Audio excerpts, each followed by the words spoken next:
I stood on the frozen porch, my knuckles aching from unanswered knocks, as the warm glow of the fire flickered just beyond the window. My suitcase sagged at my side, snow clinging to its seams, while inside my son and his wife raised their glasses in a toast. Our eyes met through the glass for only a second, hers flat, unblinking, unmoved. And then she turned away, leaving me outside in the dark. After decades of birthdays, scraped knees, late-night fevers, and unconditional love, I was no longer a mother. I was an inconvenience. We're about to begin, but if you'd like, share where you're joining from. It reminds me this story doesn't echo into silence. It lands somewhere real. Drop it in the comments and don't forget to subscribe. The porch light didn't come on. Ellie James stood motionless, blinking through the blur of wind-driven snowflakes as she raised her hand again and knocked, louder this time, on the familiar green front door. Her knuckles stung on contact. No footsteps, no voices, nothing. A muffled laugh floated from inside. She leaned toward the frost-glazed window beside the door, cupping her hands against the glass.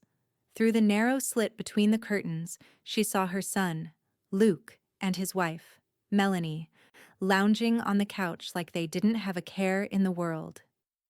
A fire blazed behind them, casting golden flickers across their wine glasses. Melanie raised hers in a toast, her head tipping back in a careless laugh. Ellie blinked hard, her breath fogging the window. She raised her hand again and rapped on the glass, this time with the flat of her palm. Inside, Melanie shifted her gaze. Their eyes met through the glass. For a split second, Ellie thought she saw recognition, but Melanie's face didn't change.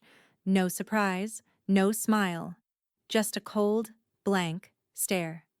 Then she turned her head, lifted the wine glass to her lips, and looked away. Ellie slowly lowered her hand. The wind kicked up, lifting the hem of her coat and sending a blast of icy air through her slacks. She pulled the lapels tighter around her neck and stepped back, the packed snow crunching under her shoes. Her suitcase sat a few feet away, flanked by a tote bag that now had a thin coat of snow across the top. Her fingers, red and stiff, fumbled with her phone as she pulled it from her coat pocket. A buzz. Luke. 8:17 p.m. We need space. Try Ruthie's. Ellie stared at the message until the screen dimmed. A gust of wind slapped her cheek, hard enough to bring tears to her eyes, not just from the cold. Her legs moved without thought. She walked down the driveway slowly, dragging her suitcase behind her. The wheels clunked and caught on the frozen cracks in the pavement. The once familiar holiday wreath on the mailbox now looked like a cruel joke, plastic pine needles stiff with frost, the red ribbon faded and drooping. The car was ice cold inside. She sat for a moment behind the wheel, the silence thick, as the engine sputtered and the vents began to blow a low stream of chilled air. Her hands trembled on the steering wheel, not from age, not tonight. From the kind of cold that comes when the people you love show you just how little you matter. She'd only asked to stay a week, maybe 2, just until the furnace in her condo was repaired. Melanie had said of course, had even hugged her tight on the phone, told her it would be cozy. Luke had sounded tired but hadn't objected. And now, they'd left her out here, in the snow, with bags in hand like some wayward traveler begging for shelter. Her headlights cast a dull cone of light across the driveway, illuminating the walkway where her footprints were already beginning to disappear. She pressed her forehead to the steering wheel, exhaling slowly. Years of birthday cakes, school plays, stomach bugs nursed through the night, gone in a text message, and Melanie. God. The way she looked through that window, like Ellie was a solicitor trying to sell her religion. A sharp knock on her passenger window made her jump. It was the neighbor, Mrs. Killian, mid-70s, wool coat, cane. Ellie rolled down the window, the motor groaning. "You all right out here, honey?" the woman asked, eyes scanning the bags. "It's real cold tonight." Ellie hesitated. Her lips parted, then closed again. "I'm fine, thank you," she said softly, forcing a smile. "Just heading to a friend's." Mrs. Killian gave her a long look, then patted the door twice. "You take care of yourself now, all right?" As the woman disappeared back into her house, Ellie sat for a beat longer, the warmth from the vents still barely enough to thaw her fingers. The sound of distant laughter drifted through the night, the kind of laughter that belongs inside warm houses. She put the car in gear. Snow fell harder as she pulled away, her taillights casting long red streaks across the iced-over street. She didn't see the curtain flutter at the window behind her, or the way Melanie leaned in closer to the fire, phone in hand, smirking as she typed something into her screen. The tires crunched into the snow-packed gravel as Ellie eased her car up the narrow drive. The porch light at the old lodge flicked on before she could even kill the engine. Ruthie was already at the door, barefoot in plaid flannel pajamas, her gray-streaked curls pulled into a messy knot. One look at Ellie, and she stepped outside without a word, crossing the threshold like she was ready to drag her in if needed. Ellie barely had the strength to lift her tote. "Oh, sweetheart," Ruthie muttered, her voice low and rough as gravel. She threw an arm around Ellie's shoulders and ushered her inside. The cold air replaced instantly with wood smoke, cinnamon, and lemon oil. The door shut behind them with a solid thud. Ruthie didn't ask anything right away. Just guided Ellie to the wide leather couch near the fireplace, pulled a thick wool blanket from the ottoman, and wrapped it around her shoulders like she was wrapping a child fresh from a nightmare. "You look like hell," she said quietly, finally breaking the silence. Ellie nodded once. That was fair. Her lips trembled. He said, "I was in the way." It came out cracked, as if the words had waited until she was safe before daring to surface. Then the rest followed fast, shoulders shaking, tears she couldn't hold back now that she wasn't alone. Ruthie said nothing, just sat beside her and rubbed slow circles into Ellie's back like she had 20 years ago after the funeral, when Ellie couldn't stop crying for reasons she didn't understand then either.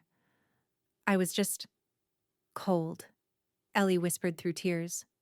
"I knocked, and she looked at me, looked right at me." Ruthie didn't answer.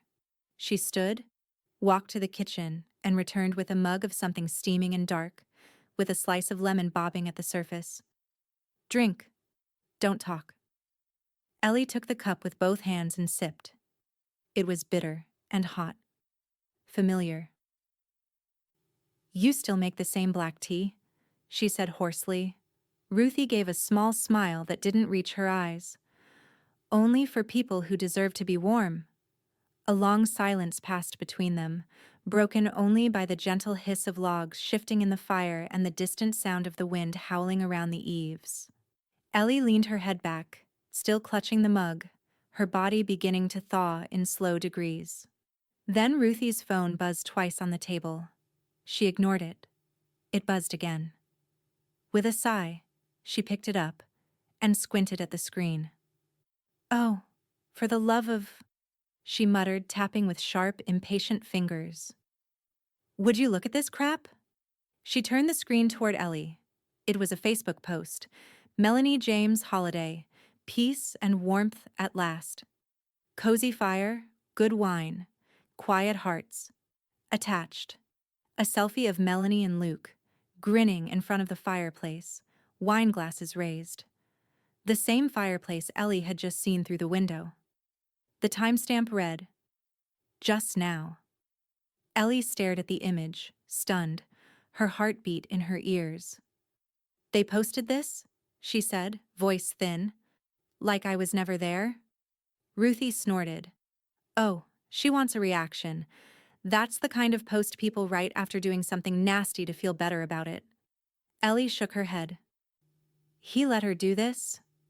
He told me to go to you like I was some burden he couldn't handle." Ruthie's fingers tightened around her mug. You're not staying here for a night, Elle. You're staying until you're damn good and ready to leave. I don't care if that's 2 days or 6 months. Ellie opened her mouth, but Ruthie held up a hand. And before you argue, because I know that face, you listen to me. That boy of yours forgot who raised him. That woman forgot who paid for her damn wedding. They want to play games? Good. But not with you. Ellie swallowed hard, emotion catching in her throat. I didn't want this to turn into a fight, she whispered. Then you should have married a doormat and raised a statue. But you didn't. You raised a man. It's not your fault he chose to become something else. The fire snapped loudly. Ruthie stood and walked to the old wooden sideboard against the wall. She rifled through a stack of papers, pulled something out, and walked back. I still have the deed record for that cabin, the one you signed over to Luke. Ellie's eyes widened. That was years ago. I gave it to them. Ruthie nodded once, slowly. Except, maybe you didn't. Not fully. The whir of Ruthie's aging laptop filled the room, soft and steady beneath the crackle of the fire. Ellie sat with the blanket still wrapped around her, her tea forgotten on the side table. Her eyes stayed fixed on the screen as Ruthie typed, sharp and deliberate. Remind me again what year you gave them that cabin, Ruthie said, not looking up. Ellie exhaled slowly. It was 2020, right after the wedding. Luke said they wanted a place outside town to grow into. Somewhere quiet. And you just handed it over? It was a gift, Ellie said firmly, her voice tinged with a flicker of defensiveness. They were starting their life. I wanted to help. It had been sitting empty since Harold passed. He and I used to take the boys there when Luke was little. Ruthie gave her a sidelong glance. You mean the boy who just left his mother in the snow? Ellie flinched. That's not who he was. Not back then. Ruthie said nothing, just clicked and scrolled. Ellie shifted uncomfortably. He said he filed the paperwork himself. Melanie's cousin worked at a title agency and... Stop. Ruthie raised a hand. You gave a piece of property to someone based on something Melanie's cousin said? Ellie didn't respond. Ruthie narrowed her eyes at the screen. Here we go. Ada County Recorder's Office. She typed in the parcel number. Ellie still remembered it, same as the old phone number she hadn't dialed in years. The screen loaded. Ruthie leaned in. Well, well. Ellie's pulse ticked up. What? Ruthie turned the laptop toward her, tapping the screen with a blunt fingernail. You see this line? Co-owner, Eleanor M. James. You were never removed from the deed. Ellie stared. That can't be right. I signed something. I remember sitting at the kitchen table. He said it was just a formality. If it was, it never got recorded, Ruthie said, which means legally you're still a co-owner. And since you were the original owner and he never filed a formal transfer. Ellie looked up slowly. Then I still own it? Ruthie's mouth curved into a satisfied smirk. Technically, honey, you own the whole damn thing. The words hung in the room like fresh air after a long chokehold. Ellie leaned forward, gripping the armrest as if to anchor herself. But I gave it to them. I meant it. And they meant to freeze you out. So maybe intentions don't matter anymore. Ellie's thoughts raced. Memories of the cabin flickered. Luke hammering nails with Harold, Melanie showing off paint swatches, Ellie unpacking box after box of kitchenware she'd bought on clearance. She remembered writing the check for the renovations, $14,000. To help them start fresh, she'd said, her hands clenched in her lap. Would you call the county? She asked quietly. Ruthie shook her head. We need someone who knows the process better than a public site. Someone who can tell you exactly where you stand. Ellie's eyes lit with recognition. Trina. Who? Trina Valdez. She helped Harold and me with the title on our place back when we downsized. She works at a title office in town. Ruthie arched an eyebrow. She good? She was thorough, Ellie said, already reaching for her phone. Found a lien we didn't even know existed. Helped us avoid a mess. She pulled up Trina's contact and hit call. 2 rings. Then a bright, alert voice answered. This is Trina. Ellie cleared her throat. Hi, it's Ellie James. We worked together a few years ago. My husband and I had a transfer on East Mallard Road near the river. Oh, yes, of course, Trina said warmly. I remember you both. How can I help? Ellie hesitated, her voice steadying. I need to verify the ownership status of a property. I believe there was a deed transfer that never got finalized. All right, Trina said, already clicking keys in the background. Give me the address and I'll pull it up. Ellie recited it from memory. As Trina worked, Ruthie poured more tea without asking. Ellie's heart pounded, but there was a sharpness now in her breath, like someone cracking open a window in a long-sealed room. Okay, Trina said after a moment. You're still on the deed, Ms. James. Full rights. And unless a formal quitclaim or warranty deed was filed, which it wasn't, this property is still legally yours. Ellie closed her eyes. Ellie sat straighter on the couch, the wool blanket now folded neatly across her lap. Her fingers fidgeted with the seam. Eyes locked on the speakerphone sitting between her and Ruthie. On the other end, Trina's voice came through, calm and professional. While I was in the system, I went ahead and pulled the related property tax records. Ruthie raised an eyebrow. Ellie felt her stomach tighten. There's another home listed under your name, Trina continued. A newer build. Southeast Boise, about 10 minutes from your son's address. Ellie blinked. That can't be right. I've never owned anything out there. Well, Trina said, the tax account is active. Your name's on it. And the payments are being withdrawn from an account in your name ending in 8831. Ellie's mouth opened, then closed. That's my account. She reached for her purse with shaking hands, pulled out her checkbook. Ruthie slid the laptop closer and watched silently as Ellie flipped pages, heart racing. She found it. A check from last December. Made out to the same title company Trina worked for. Amount, $18,000. Ellie's fingers trembled as she traced the signature. Her own. Only. Not quite. The loop on the J in James was too sharp. Slanted wrong. I thought it was for catering, Ellie whispered. Melanie said the wedding venue required a security deposit up front. I just transferred it. Would you like me to dig further into the ownership trail? Trina asked. Yes, Ellie said quietly. Please. They ended the call, and Ellie sat back in stunned silence. Ruthie broke it. They used your kindness like an ATM. Ellie gave a weak shake of her head, her eyes dazed. I thought I was being generous. That's what you do, isn't it? Help your kids get started. I wanted to give them what Harold and I never had. You gave them a start, Ruthie said firmly. They decided to use it as your ending. Ellie turned to her, eyes suddenly sharper. If that house is in my name and they're living in it, what does that mean, legally? Ruthie stood and grabbed a notepad from the coffee table. It means we call someone who actually cares about the law. She scribbled a number and handed Ellie her phone.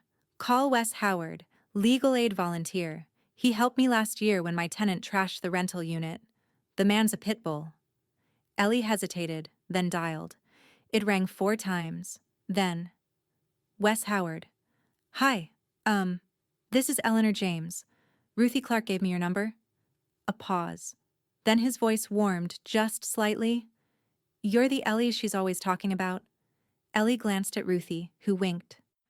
I need some help, Ellie said. I think I signed over property that was never legally recorded, and there's a second property I didn't know I owned. Money's missing. It's tied to my son and his wife. Wes was quiet for a second. Then, how soon can you get me the documents? I can email everything tonight. Good, he said. If what you're saying is true, and you were pressured into giving them that property, it's not just sketchy. It may be reversible, especially under undue influence. Even if I signed it willingly? She asked. Willingly is a gray word, he said. Let me read everything, but if they used emotional pressure or forged anything, you've got options, big ones. Ellie felt something stir inside her. Not anger, not yet, but something colder, clearer. Okay, she said. I'll get it all to you. They hung up. Ruthie handed her a flash drive. Already scanned the deed folder for you. Take your time tonight. You're not alone in this. Ellie nodded. I need to know everything. No more guessing. Ruthie leaned back. That's the woman I remember. As Ellie opened the files on the laptop, her phone buzzed. A text from an unknown number. Melanie, 10:12 p.m. She'll be fine. She always is. The pen felt heavier than it should have. Ellie sat at Ruthie's old oak table, the legal documents spread before her like a map she hadn't meant to read, but couldn't unsee now. Wes's voice crackled through the speakerphone, steady and dry. All right, Eleanor. Initial here, sign there, and that officially revokes your gift deed. Ellie glanced at Ruthie, who gave a firm nod without a word. Her hand hovered for only a second before she pressed the pen down. Initial, signature, date. The moment the ink dried, something in her breath shifted, like the first inhale after climbing out of deep, cold water. Got it, she said. Wes replied, that gives us standing. I'll file an injunction this afternoon. From this point forward, Luke can't sell, borrow against, or transfer the property. Any attempt will trigger legal pushback. Will he be notified? Ellie asked. Wes paused. He'll know soon enough. When the call ended, Ruthie tossed her keys onto the table. Come on, we've got somewhere to go. Where? Your past, she said, already grabbing her coat. Time we walked back into it. The drive to the lodge was quiet at first. Ellie watched the snow-covered world blur past the windows. Boise in deep December was beautiful in ways that sometimes hurt to look at. She hadn't been back to the lodge in 2 Christmases. The last time, Melanie had insisted they host at the new place. She'd smiled, agreed, even brought her vintage cranberry mold. That was the year she realized her traditions weren't invited anymore, just her wallet. Now the lodge stood empty but not lifeless. Ruthie had kept the place clean, if a little dusty. The wide hearth still had birch stacked beside it. Ellie walked through the great room slowly, fingers grazing the back of the chairs, the handmade quilt on the bench, the faded garland still nailed above the window. This is where we should have had Christmas, Ellie whispered. We still can, Ruthie said from the doorway. Might look different, but warmth is warmth. Ellie gave her a quiet smile. Then Ruthie's phone dinged. She glanced down, frowned, and turned the screen toward Ellie. A new Facebook post. Melanie James. Cherishing this special moment with Mom tonight. Holiday dinners are better when hearts are full. Attached. A photo of Melanie next to a fireplace, smiling beside an old photo of Ellie, clearly cropped from a years-old Christmas shot at the lodge. What the... Ellie's voice dropped off. They're using your own memories to cover their tracks, Ruthie growled. Ellie pulled out her phone. Her hands didn't shake this time. Where are you going? Ruthie asked. To my page, Ellie said. She hadn't posted publicly in over a year, but she knew how. She clicked New Post and attached the photo of her snow-covered suitcase from that night. Then she typed, This was me, outside my son's house 2 nights ago. No dinner, no welcome, just snow. I was told I was in the way. I raised a boy. He married a mirror. They both looked right through me. She paused, then added, "This is not a holiday. This is a beginning." She hit post. Within minutes, notifications lit up her screen like fireworks. Old friends, former coworkers, even a neighbor from 4 houses ago. "Ellie, I'm so sorry. This is disgusting. You didn't deserve this. Name them. Tag them." Ruthie stared in disbelief as the comments poured in. "You just blew up their entire picture-perfect lie," she said, whistling. "And you didn't even raise your voice." Ellie looked down at her lap, where the pen she'd used to sign the revocation papers still rested. "I'm done being quiet," she said softly. Ruthie was already on her phone again. "I've got a reporter friend at the Idaho Statesman. Been itching for a story with some teeth." Ellie blinked. "You're calling the press?" "Oh, honey," Ruthie said with a grin. "They made this public. You're just giving it context." The bank's conference room smelled like printer toner and coffee that had been brewed too long ago. Ellie sat next to Wes at the long polished table, her hands folded tightly in her lap. Her blouse, a navy one she hadn't worn since Harold's service, was crisply ironed. Armor, not clothing. Across from them, the branch manager, Mr. Langdon, clicked open a folder and pushed a thick packet of paperwork toward Wes. "This is everything tied to the line of credit," he said. "Opened under Ms. James's name 6 months ago. Signature on file. Withdrawals totaling $42,300. Ellie's throat tightened. "I never applied for any credit line." Langdon nodded solemnly. "That's why we pulled footage. You'll want to see this." He turned his monitor and hit play. The footage was grainy, black and white, but unmistakable. There she was. Melanie. Hair curled just so, coat pristine. She slid a folder across the desk to the banker.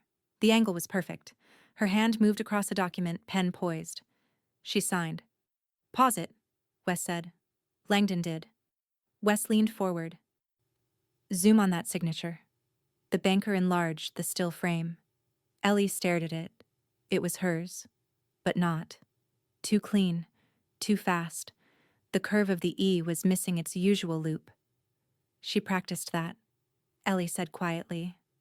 Langdon looked at her with sympathy. "We'll submit this to our fraud department today. We'll also issue a hold on the credit line and flag any accounts associated with the withdrawals."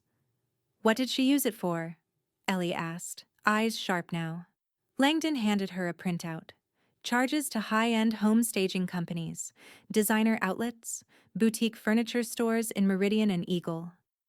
"She dressed the house like a showroom," Wes muttered, flipping through receipts, "probably trying to prep for resale."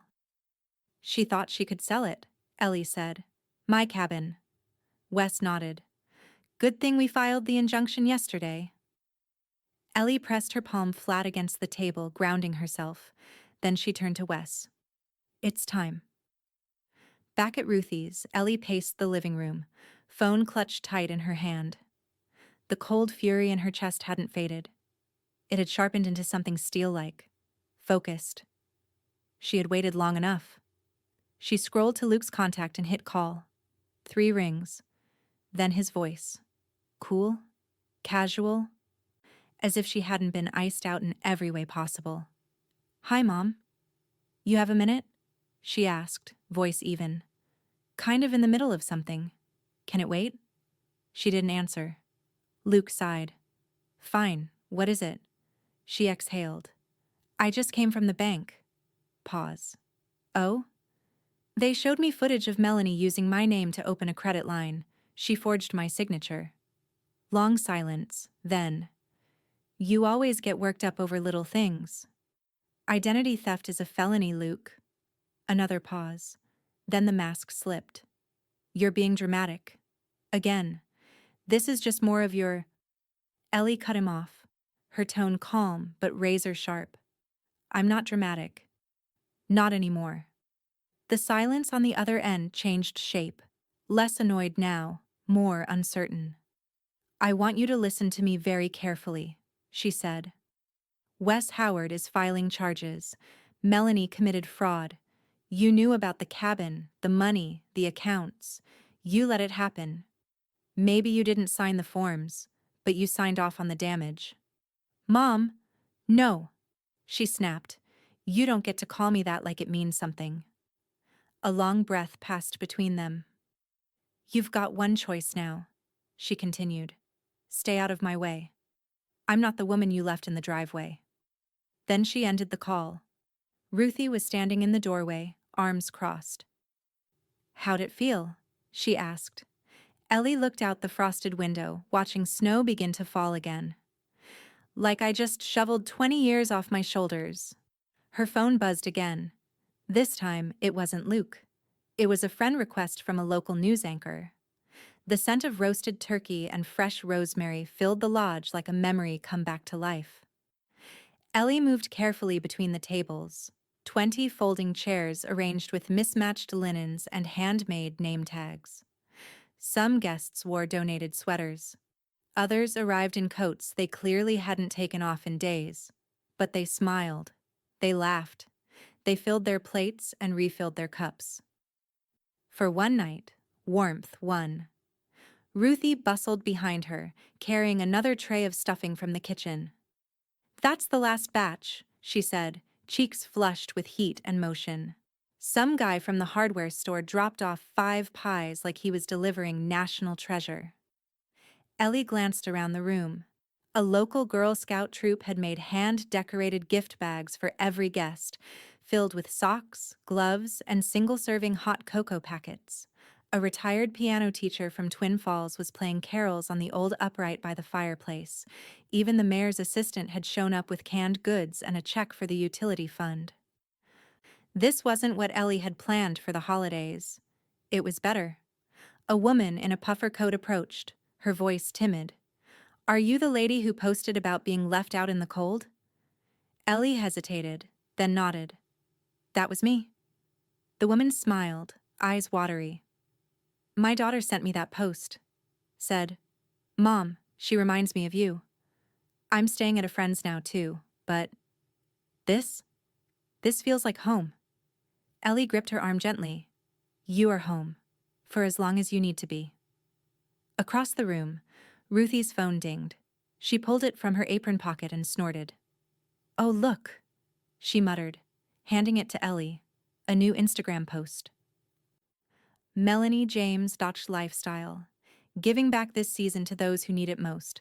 Nothing says love like warmth, service, and family. Holiday, hearts, shock, charity matters. Attached. A photo of the lodge. Ellie's lodge. The decorations. The guests. One of Ellie herself in the background, bending to adjust a heat lamp near the porch. She stole your photo, Ruthie said, practically growling. She's taking credit for all of this. Ellie didn't respond right away. She studied the image, then calmly opened her own phone. A message from a journalist she hadn't answered yet sat at the top of her inbox. She clicked it. Later that night, after the last guests had departed and Ruthie was snoring gently in her armchair, Ellie sat with the reporter at the kitchen table.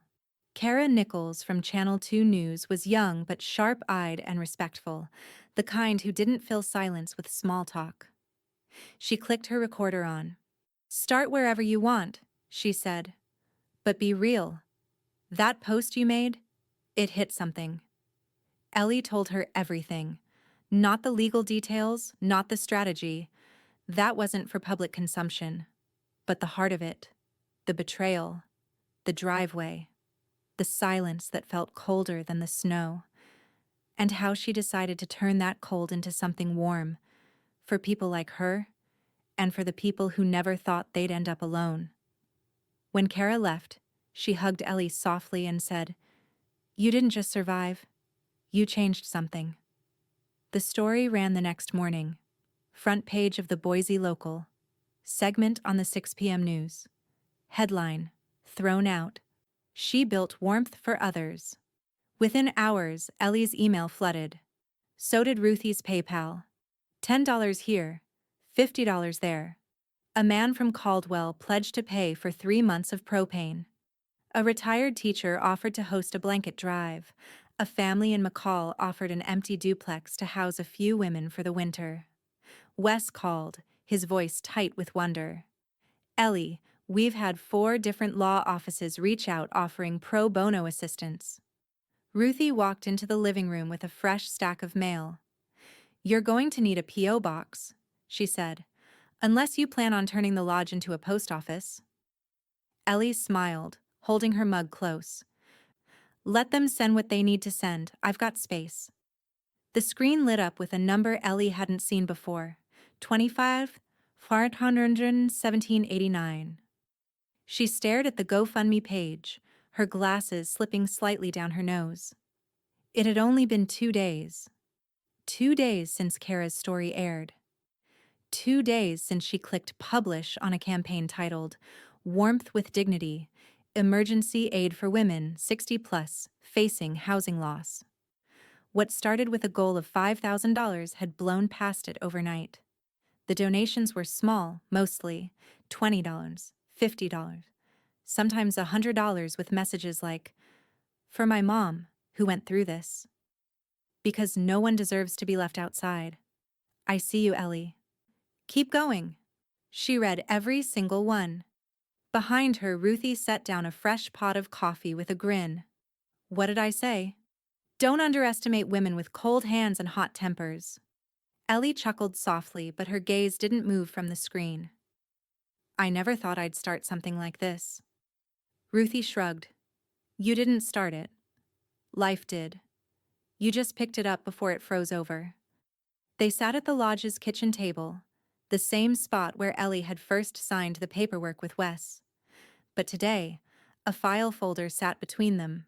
Not legal briefs, but nonprofit forms, EIN applications, bank routing confirmations, a short, sharp mission statement handwritten by Ellie in neat blue pen to protect dignity, warmth, and independence for women age 60 and older who are falling through the cracks.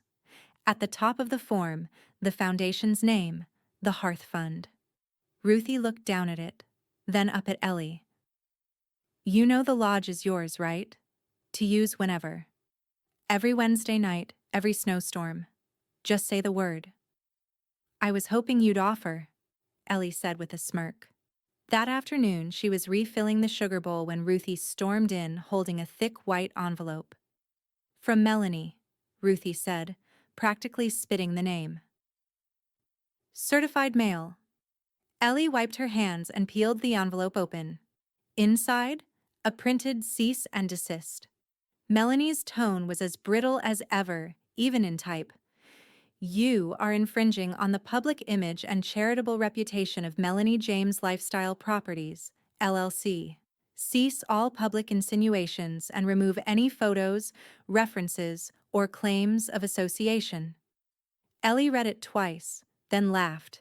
A real, sudden, head-back kind of laugh she hadn't heard from herself in years. She thinks this is a brand war, she said. Ruthie took the paper, scanned it, and whistled low. She forgot one thing. When you lie to a town as small as Boise and try to trademark someone else's pain, it bites back. She was right. By evening, 4 real estate agents who had previously worked with Melanie had unfollowed her on social media. One posted publicly, "Real charity doesn't start with deception. We stand with the Hearth Fund and Ms. James." Melanie tried clapping back in the comments. It went poorly. Screenshots of her fake Instagram post were being reshared. Someone even dug up her boutique furniture invoices, now public thanks to Ellie's fraud report. The community, it turned out, didn't just believe Ellie, they were angry for her. The next morning, Ellie walked to the mailbox at the edge of the lodge property. The snow had begun melting along the edges of the gravel drive, but the air still bit at her cheeks. Inside the mailbox, among donation letters and thank you notes, was a cream-colored envelope with a return address from Ada County Probate Court. Her breath caught. She tore it open right there, hands steady. Inside was a short letter. Notice of petition for trust distribution. James Family Revocable Trust. Remaining balance to be dispersed to primary beneficiary, Eleanor M. James. Amount pending final confirmation, $128,000. She stood there for a moment, motionless, the letter fluttering in her hands. Harold. He hadn't left her out. He'd protected her. In his quiet way, like he always did. Luke had known about this trust and still tossed her aside like a burden. The clerk at the probate office wore a pale lavender sweater and a no-nonsense ponytail. She slid the thick envelope across the counter without fanfare, but her voice was warm. "It's all yours, Ms. James, every penny." Ellie held the packet with both hands. Legal confirmation, notarized and final. $128,000, held untouched in a separate trust Harold had established before his final hospitalization. He'd left it solely in her name. No contingencies, no cosigners. Luke had known. He'd accessed the statements, just not the authority. And he'd still watched her stand in the snow like an uninvited guest. Back at the lodge, Ellie handed the envelope to Wes over coffee. "I want to keep it clean," she said. "Paper trail, ethical use. You'll help me manage it?" Wes flipped through the pages, eyes scanning fast. "Gladly. I'll invoice for my hours, but you'll barely feel it. And the rest?" Ellie pulled out a sheet from her folder. "I want to use $40K to create 3 emergency grants for women 60 and over. Short-term housing, no red tape. Then another 10 for food and winter kits. And 20 for lodge expansion. Insulation, new furnace, another bathroom." Wes looked impressed. "That still leaves you with over half." She met his eyes. "I'm not interested in hoarding it. I want it to move." By Friday, the news of the trust had made its way into the local media circuit. Not by Ellie's hand, but by a journalist at Boise Weekly who mentioned it in a follow-up to Kara's original story. Sources confirm that Ellie James, founder of the Hearth Fund, recently received a trust payout left to her by her late husband. The amount, confirmed through court documents, is earmarked largely for charitable expansion. The article was respectful, admirable even. But not everyone was celebrating. Across town, Melanie stood in her kitchen gripping her phone, shaking. "She's spending it," she shrieked, scrolling. "That money was supposed to come here. I told you she had something stashed." Luke didn't look up from the couch. "It was never ours." Melanie rounded on him. "You knew. You saw the bank letters. You said she wouldn't find it."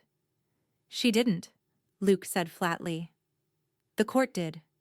Melanie hurled the phone across the counter. It clattered to the floor next to a stack of returned mail, more rejections, more emails gone unanswered. Her business page had lost 1,200 followers in a week. 2 agents canceled listings. A staging company asked her not to tag them anymore. And now Ellie was a local folk hero. Ruthie replaced the back window locks at the lodge the same day the article hit. She'd noticed a car circling the gravel drive the night before. Black SUV, tinted windows, too slow to be casual. "Better safe than sorry," she said, as she hammered the new bolt into place. Ellie stood nearby with a drill in one hand, the other resting on her hip. "I don't think they'd try anything.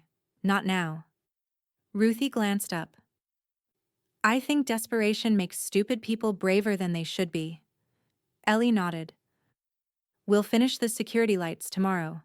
I'll install the extra cameras this weekend." They were quiet for a moment, the wind pressing against the windows like a reminder. Then Ruthie added, "It's not just about you anymore. You've got people staying here, coming every week. You're a safe place now." Ellie's throat tightened. That's the goal. That evening, Wes texted a photo of the first emergency housing voucher, issued to a 68-year-old woman who'd been couch surfing since September. Ellie stared at the image for a long time. The Hearth Fund logo in the top corner, her signature at the bottom. Harold would have been proud. She walked outside, the night cold but clear.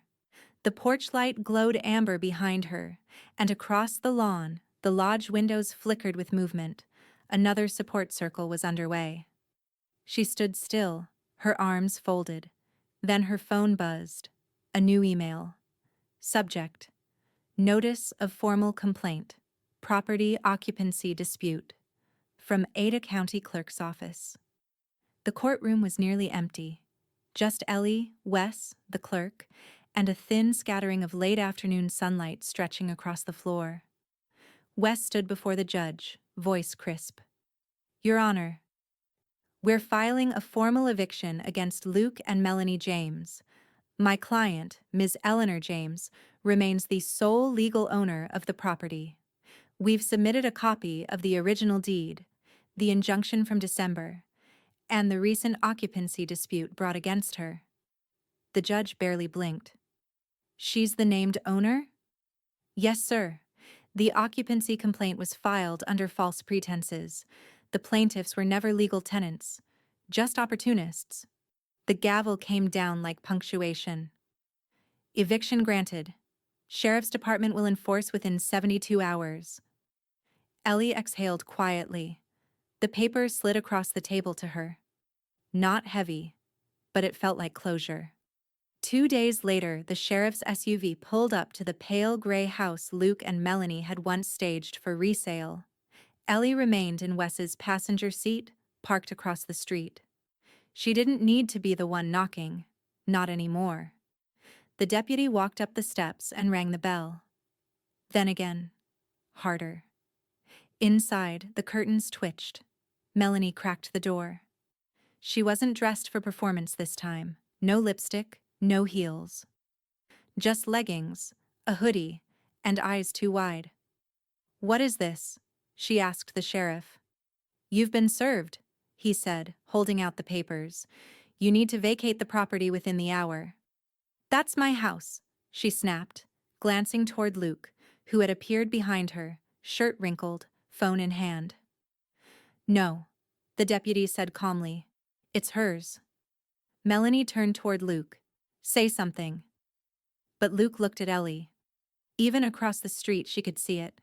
His shoulders slumping, his face falling, his whole mask of smug neutrality cracking down the middle. He crossed the lawn slowly, hands stuffed in his coat pockets. Wes rolled down the window. Mom, Luke said, voice quiet and broken. Please, don't do this. Don't let it end like this. Ellie studied him. He still had that same little crease above his eyebrow, the one he got when he was 5 and lied about stealing cookies. Back then, she forgave him before he even apologized. But now? You already did, she said. Luke's mouth opened, then shut. The wind whipped through the street, rattling the last few dead leaves still clinging to the trees. Then Ellie turned her face away. Wes rolled the window back up. They waited as the sheriff stood firm and the lockbox clicked shut behind him. By evening, Melanie was online. Her fingers flew across the keyboard, crafting a long Instagram caption beneath a moody black and white photo of the house. Devastated to announce we've lost our home due to a private family matter. When women turn on other women, it's always the community that suffers. Prayers welcome. Keep fighting. Grace in grief. The comments poured in fast, but not the ones she expected. Didn't you stage that house using someone else's credit line? You're not the victim here. That woman built something while you were faking charity work. You tried to steal from your own mother-in-law. Sit down. She tried to delete the worst of them. It didn't help. A local blog ran a response the next morning. Charity starts at home, but not if you kick your mother out first. The article laid it all out. Public records, legal proceedings, Melanie's fake photos. A side-by-side of her Instagram post next to Ellie's Hearth Fund event. The final line hit hardest. They didn't lose a home, they lost someone who gave them one. Back at the lodge, Ellie stood by the newly installed security camera monitor. Ruthie entered with 2 mugs of cider. It's over, Ruthie said. Ellie shook her head. Not yet, but the locks are changed. The power's in my name. The furnace has been serviced. I got a call from a social worker today. 2 women needing temporary housing. She took the cider and sipped. The lodge isn't just mine now. It's a landing place. Ruthie leaned against the doorframe. You turned a takedown into a mission. Ellie smiled faintly. Then her phone buzzed. Voicemail, Luke James. 0:12 seconds. The sign went up at sunrise. A simple for sale board, hammered into the frozen lawn of the gray 2-story house that used to hold her son's laughter. The house Ellie had paid for, repaired, and nearly lost without knowing it. Now, it was hers again, and she was letting it go, on her terms. She watched from the car as the agent snapped photos for the listing. Quiet cul-de-sac, new roof, custom staging removed, move-in ready. A family minivan slowed down to read the sign. Ellie smiled softly. Wes had handled the paperwork himself. Market's hot, he'd told her. You'll get full asking. Maybe more. And she did. Within 48 hours, they had 3 offers. She accepted one from a young couple, 2 teachers, newly married, expecting a baby in spring. Feels good, doesn't it? Ruthie said that afternoon, pouring coffee as they reviewed the offer letter. That you're not just moving on, you're passing it forward. Ellie nodded. I wanted this house to be someone's beginning, not my ending. The pushback came fast. Of course it did. A certified letter from Melanie's attorney arrived 3 days later, claiming contractual interest in the property, citing verbal assurances of co-ownership and contributions toward interior improvements. Wes read it with one raised eyebrow, then handed it back to Ellie. This is a tantrum, dressed up in legal language. Can they stop the sale? Nope. Not without proof. And all the proof says you're the only legal owner. We've got the title history, deed reversal, fraud report. You're ironclad. Ellie nodded, folding the letter calmly and tucking it in the drawer marked nonsense. Melanie tried filing a formal injunction the next day. It was denied in under 4 hours. The sale closed the following Tuesday. Ellie signed the final papers in a quiet conference room with a view of the city skyline dusted in winter light. The buyers shook her hand. The agent hugged her. The notary smiled and said, It's rare to see someone leave with peace in their eyes. Ellie smiled. It's been a long road. I'm ready for the next one. That evening, she stood in the lodge kitchen and wrote a check, $10,000, payable to Idaho Elder Justice and Legal Aid Fund. Wes had found the program, a grant-starved initiative that protected seniors from housing scams, predatory loans, and family exploitation. That ought to keep the lights on, Ellie said, sealing the envelope. Then she opened another box. New winter boots, fleece-lined gloves, a set of thermal coats for lodge guests, and a second industrial heater for the back bunk room. She was investing not just in herself, but in everyone who'd ever been told they were too much trouble. That weekend, Ruthie called her to the great room, holding a small velvet box. What's this? Ellie asked, suspicious. A gift, Ruthie said. It's time. Inside, a delicate silver necklace glinted in the firelight. A small snowflake charm hung at the center, detailed and sharp. For the woman who froze and rose, Ruthie said softly. Ellie reached for it with trembling fingers. You never gave up, Ruthie added, even when you thought you had. Ellie smiled through the sting in her throat. That makes 2 of us. Ruthie fastened the clasp around her neck. It suits you, she said. Outside, snow had started to fall again, light, drifting, harmless. Ellie stepped onto the porch, her boots crunching softly on the dusted planks. She looked out toward the trees, toward the little road that curved into the woods.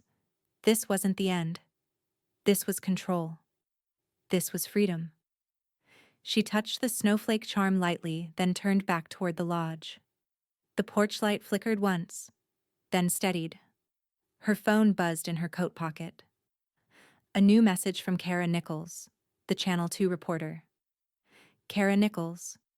Ellie. City Planning Board approved your Hearth Fund proposal. Call me. You're not going to believe this. The cafe was quiet. Not the polished, Instagram-ready kind. Just warm. Neutral. Vinyl booths. Mismatched mugs. A chalkboard menu smudged in places. Ellie picked the far corner table near the window. She arrived 10 minutes early and ordered tea. She didn't come for closure. She'd already found that. She came for clarity. The bell above the door jingled at 11:04. Luke stepped in, shoulders hunched like he hadn't slept. His jacket was too thin for the season, and his eyes flicked across the room like he wasn't sure she'd actually be there. He spotted her, and for a moment, he hesitated. Then he crossed the floor. "Hi, Mom," he said, sliding into the seat across from her. She looked at him. The boy she'd raised was still in there, beneath the sallow cheeks and unshaven face. But the man he'd chosen to become, that was harder to see past. "You wanted to talk," she said, calm. Luke rubbed the back of his neck. "I just thought we should meet. Clear the air." Ellie said nothing. He took a deep breath. "I got caught up in it all. Melanie, she was always pushing, always spinning everything. I didn't know how deep it went until it was too late." Ellie's fingers tightened around her mug. "You didn't know she forged my signature?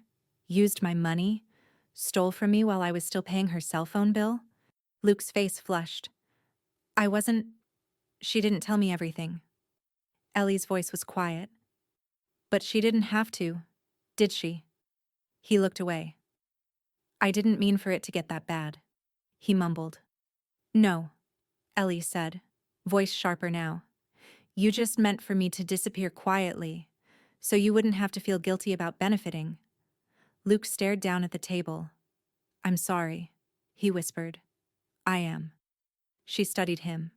"Why now?" He looked up. "Because I have nothing. No job. No house. Melanie left. She says I ruined her reputation." He gave a sad half laugh. "And maybe I did."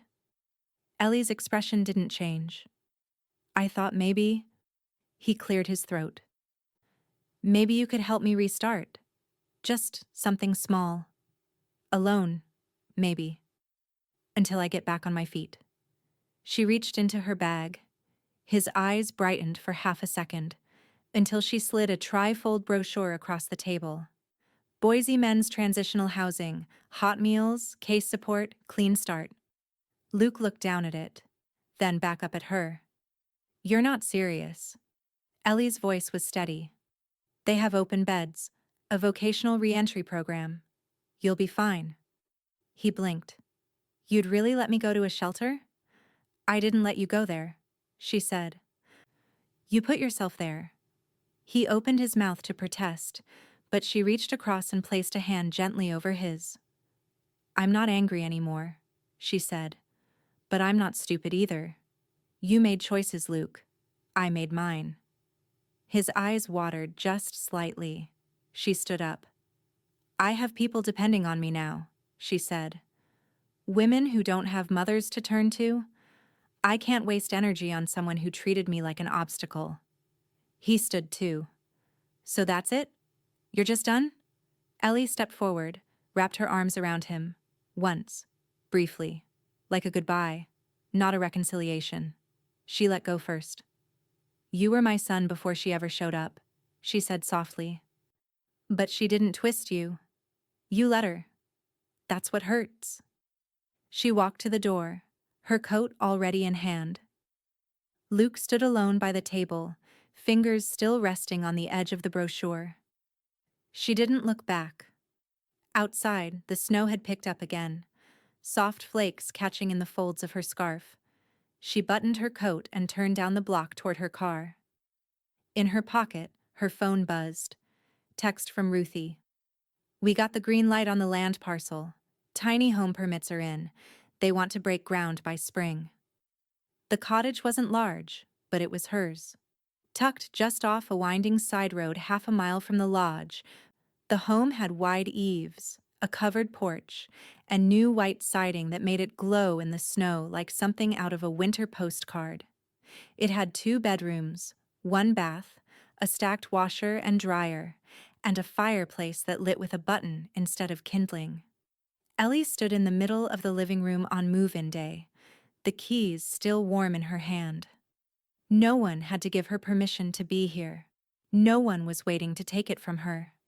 This time, everything that mattered was built with her name on it. She planted the first winter hardy perennials a week later.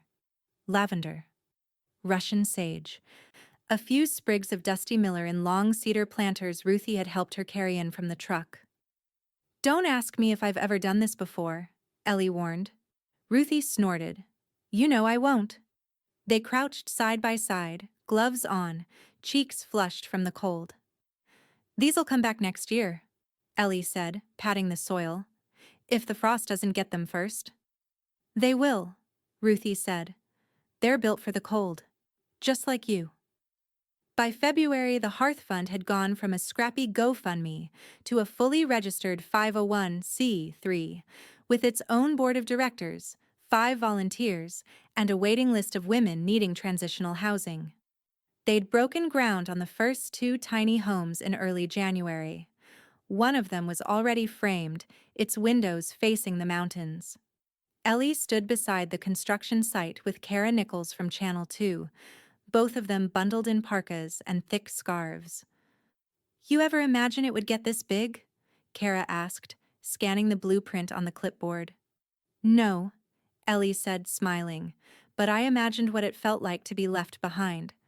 And I figured, if I could fix that for just one woman, it was worth it." Kara adjusted her camera. "You're becoming the face of senior housing reform in this county. You ready for that?" "I'm ready to stop people from freezing," Ellie said. "The rest is just noise." Melanie left Boise quietly. No farewell post, no teary reel, no redemption arc. Her business had folded within the month. Local agents refused to work with her. Public trust was gone. And the investigation into the forged credit line had begun formal proceedings. The last Ruthie heard, Melanie had packed what she could into a borrowed sedan and driven south, Phoenix or Las Vegas, depending on which gossip thread you followed. Either way, she left Idaho with a fractured name and nowhere to pin it. No one mourned her exit. Luke, on the other hand, stayed, not because he wanted to, but because he had nowhere else to go. He was renting a spare room in a drafty house on the city's west side. Ellie heard it through someone at the permit office. No car. Took the bus to a part-time job stocking shelves. Ruthie had driven past once and seen him smoking on the porch in a hoodie, his shoes wet. Ellie didn't follow up. She didn't need to. Some stories aren't hers to rescue anymore. In March, Ellie was invited to join a panel on housing equity for women over 60. It was sponsored by the Idaho Women's Advocacy Council and held in a small auditorium downtown. The flyer listed her last, just Ellie James, Hearth Fund founder. She smiled when she saw it. No victim label, no survivor qualifier, just her. On stage, she shared what it meant to fall through the cracks, and to stitch a net afterward, by hand, with no blueprint and no guarantee anyone would notice. They noticed. The standing ovation was quiet, reverent. Someone in the audience said later, "She wasn't speaking at us. She was speaking from us." That night, Ellie returned to the cottage and stood on the back porch beneath a full moon. The winter garden shimmered with frost. From here, she could just make out the lights of the lodge through the bare trees, soft and golden, like always. Her phone buzzed in her coat pocket. New message, City Council. Your foundation is being nominated for a Civic Impact Award. The mayor would like to meet you next week. The town hall was standing room only. Ellie stood at the podium in her slate-gray cardigan, her boots still dusted with road salt, and the notes in her hands lightly creased from rereading them too many times. She wasn't a politician. She wasn't a public speaker. She was a woman who had once been locked out by the people she loved and had decided never to be silent again. The hall buzzed with conversation until the mayor tapped the mic and motioned to her. Please welcome Ellie James, founder of the Hearth Fund and someone who's redefined what community care looks like in this city. Applause rippled through the room. Not polite, genuine. Ellie adjusted the mic and looked out across the rows.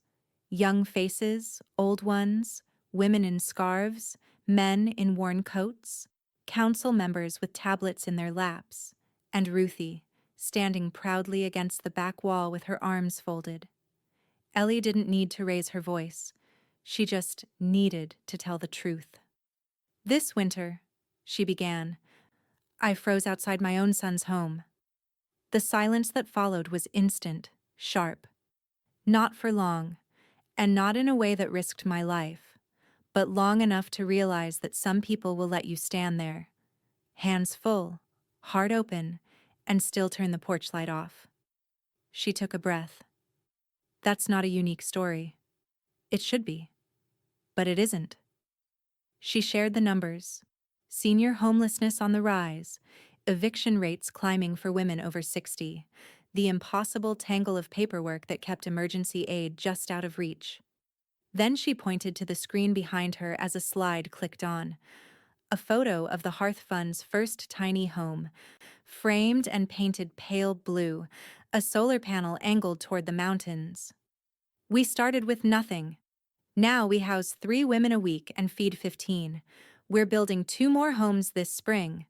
Not because it's easy, but because no one else was doing it.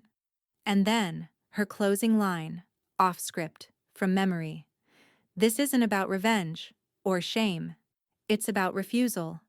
I refuse to be erased, and I refuse to let another woman freeze alone while the world looks the other way. The crowd stood. Every single person. Ruthie wiped her eyes with the edge of her scarf and gave a sharp whistle. That's my girl, she muttered to the woman beside her. By that evening, the clip of Ellie's speech was circulating online, first on Channel 2's Facebook page, then TikTok, then Twitter. Within 48 hours, it had over 2 million views. The woman who built warmth from nothing. Boise's own ruthless grandmother of justice. This is what advocacy looks like. The mayor's office reposted the clip with the caption, "We stand with the Hearth Fund, more to come." The letters began trickling in the following week. One from a widow in Vermont who said Ellie reminded her of herself. One from a woman in Chicago who offered to host a fundraiser. One from a college student in California who said, "Your speech made me call my mom." Ellie kept them all. She put them in a shoebox labeled proof. The grant money from the city arrived quietly, $35,000. She didn't wait. 2 new tiny homes were scheduled to break ground within the month. One for a former librarian fleeing elder abuse, the other for a retired cafeteria worker whose daughter had left her with an eviction notice and an empty checking account. This is what it's for, Ellie told Ruthie, holding the final permit approval in one hand and a roll of blueprints in the other. Ruthie grinned. You've gone full crusader. Not a crusader, Ellie said. Just a woman with a ledger and a long memory. That night, Ellie stood once again on the porch of her cottage, watching soft light flicker from the lodge windows through the trees. She held her phone loosely in one hand, reading a new message that had just come in. Subject: National Women's Resilience Summit. Message: Ms. James, we'd be honored if you would deliver the closing keynote in D.C. this June. Please let us know your availability. The snow had started again, but she didn't feel the cold. Not anymore. The snow was falling again. Fat, slow flakes, drifting sideways under the porch light like feathers shaken loose from the sky. Ellie stood at the edge of the steps, hands tucked in the pockets of her long wool coat, watching the ground slowly disappear beneath a blanket of white. She didn't shiver. Not tonight. The cold touched her, but didn't own her anymore. Behind her, the cottage glowed amber and alive, windows fogged slightly from the heat inside, the fireplace crackling just loud enough to remind her it was real. It had taken less than a year to remake everything that had fallen apart. Not into what she'd had before, but into something better. Something she had chosen. From the lodge, across the clearing, came a burst of laughter. A holiday meal was in full swing. Seniors in donated scarves, volunteers in mismatched aprons, a Girl Scout troop singing off-key in the far corner. Someone had brought a portable keyboard. Someone else had brought cider with just enough cinnamon to make the whole place smell like a second chance. Ellie could see it all from her porch, the silhouettes moving in warm light. People seated at long tables, women smiling, women resting, women safe. She reached for the old lantern by the door. A habit now. Not because she needed the light, but because it felt right, like carrying something forward. Lantern in one hand, she stepped into the frost-tipped garden. The perennials had held. Lavender still clung to life in the corner bed. Russian sage waved its silver limbs like old friends.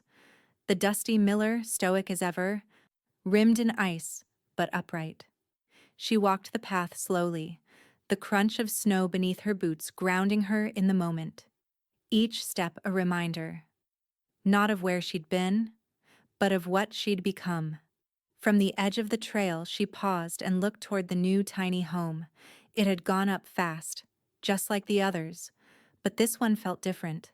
It had a wreath on the door, a string of soft yellow lights wrapped around the gutter. Someone had shoveled the walk clean and laid out a welcome mat shaped like a sunflower. The porch light was on, and standing there, on that small threshold, was a woman in her late 60s. Gray braid over one shoulder, suitcase by her feet, and a cat carrier in one hand. She didn't knock. She didn't need to. The door opened from inside. One of the lodge volunteers greeted her with a thermos and a wave. The woman stepped in. The light followed her. Ellie exhaled. That used to be her. Now she was the one holding the lantern. She turned back toward the path. Halfway home, Ruthie appeared, boots crunching down the same trail from the lodge, a lidded tray of stuffing in one hand and a smirk on her face. "I saved you a plate," she called. "Mostly so you don't come stalking my kitchen at midnight again." Ellie laughed and took the tray. "I make no promises," she said. They stood there for a moment. Two silhouettes in the falling snow, nothing between them but quiet respect and a friendship that had already outlasted the worst. "You did it, you know," Ruthie said softly. "All of it." Ellie looked back at the lodge, then toward the cottage, then down at the garden. Frosted, stubborn, alive. "I didn't do it alone." "No," Ruthie said, "but you lit the fire." Ellie nodded, then leaned in and kissed her cheek. "Get back inside," she said, holding up the tray. "Before I eat this out here like a raccoon." Ruthie rolled her eyes and headed back toward the lodge, muttering something about cinnamon rolls and boundary issues. Ellie watched her go. Then she turned toward the cottage again. Porch light waiting, windows aglow, her keys jingling in her coat pocket like a lullaby she finally remembered. She stepped onto her front step, brushed a bit of snow off the railing, and turned back once more to look out across the land. Her land, the lodge, the homes, the women, the warmth. And she smiled. Stronger, clearer, unbroken. "They shut the door on me," Ellie whispered into the wind, her hand resting on the porch rail. "I built one that never closes."